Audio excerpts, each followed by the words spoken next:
S touto jeho diagnózou špecifickou, ktorá není určená, že akože čo vlastne mu je, tak sú vlastne na Slovensku len 2 chlapci.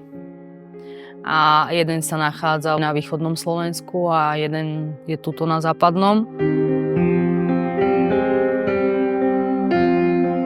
Adamkovi sa stalo to, že zostal chorý a napadol ho vírus a vlastne nezabojoval voči vírusu, ale zabojoval voči svojmu vlastnému telu.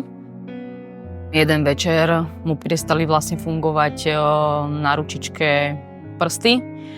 Na druhý deň sa zobudil s tým, že mal zvesené rameno a celú ruku, ktorú nevedel vôbec dvihnúť. Tak sme utekali lekárovi. Posledný nás na urgent na Kramáre. A na Kramároch už sme vlastne zostali hospitalizovaní s tým, že Adamkovi sa zhoršilo už tam v nemocnici potom vlastne aj dýchanie, bol pripojený na kyslíkovú masku. Adamko bol vlastne intubovaný, bol 2 týždne v umelom spánku. Bola mu vlastne vymenená celá plazmaferéza, takže dostal celú novú krv. Skúšali sa vlastne zistiť, že čo mu vlastne je.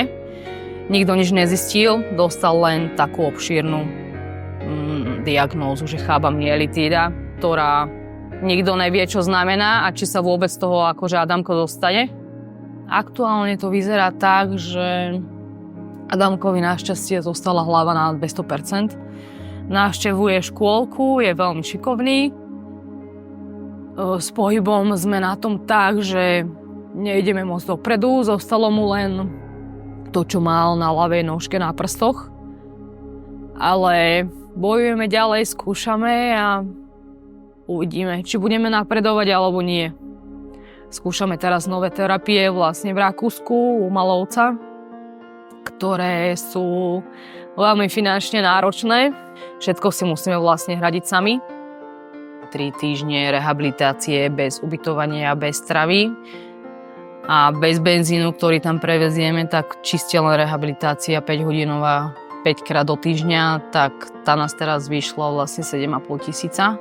Tieto rehabilitácie nám vlastne pomohla vykryť naposledy nadácia Allianz, za čo im veľmi pekne ďakujeme, a nadácia Nafta.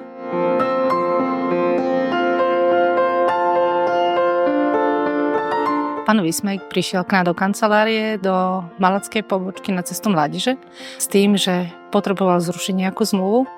A vlastne v rámci toho rozhovoru, ktorý sme tak viedli veľmi obšírne a všetko som sa spýtala a pozerali sme sa na všetky zmluvy, ktoré v rámci našej poisťovne má, tak mi vlastne vyrozprával príbeh ich syna, ktorý bol srdcervúci a pre nás tých, ktorí vlastne máme také empatické cítenie k tým klientom, tak bol taký ťažký. Takže som to potom porozprávala vlastne v kancelárii našej pani manažerke Janke Kovarovičovej a vlastne tá navrhla, že sa obratíme na nadáciu Allianz. Ešte našťastie, že máme okolo seba takých dobrých ľudí. Ja im za to veľmi pekne ďakujem, že nám takto pomáhajú a môžeme s Adamom riešiť takéto veci a posúvať sa trošku napred.